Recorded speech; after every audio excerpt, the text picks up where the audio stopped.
Welcome to the introduction presentation for Leader Behavior Theory. I am Dr. Jason White, the instructor for this course. Leadership studies, over the past 100 years, show a failure of researchers to connect leadership philosophy to behavioral psychology.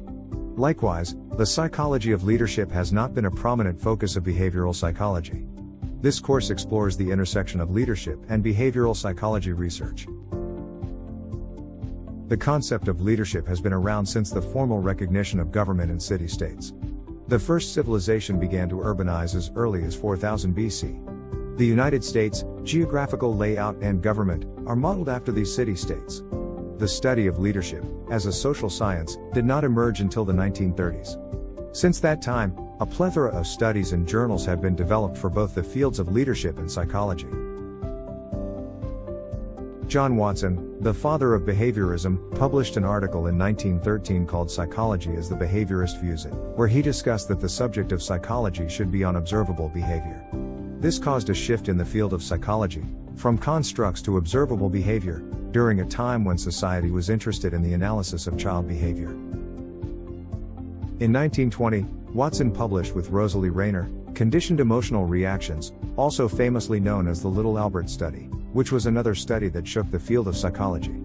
It was a study that used Ivan Pavlov's stimulus-response research in dogs, to inform an experimental design in humans. Not only was it demonstrated that autonomic responses could be brought under stimulus control, it was also demonstrated that the properties of one stimulus can transfer to other like stimuli. This may explain why people may act a certain way in a situation they have never been in before. Similar stimuli in the past, now seemingly present, may be affecting them. In 1953, B.F. Skinner expanded on behaviorism, in his book, About Behaviorism. He discussed it as a philosophy of operant conditioning, meaning that behavior is contingent on the environment. Skinner explains this in terms of antecedents, behavior and consequences, where it is the consequences, or what happens after a behavior occurs, that maintains the behavior. Since that time, there have been a number of journals and books published on behavior analysis.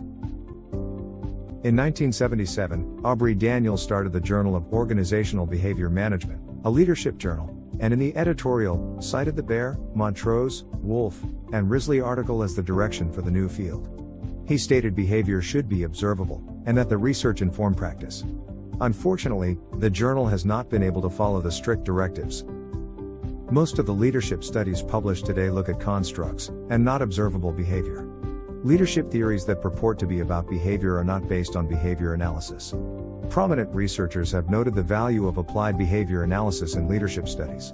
Likewise, early philosophers noted the role of the environment, and that it shapes behavior.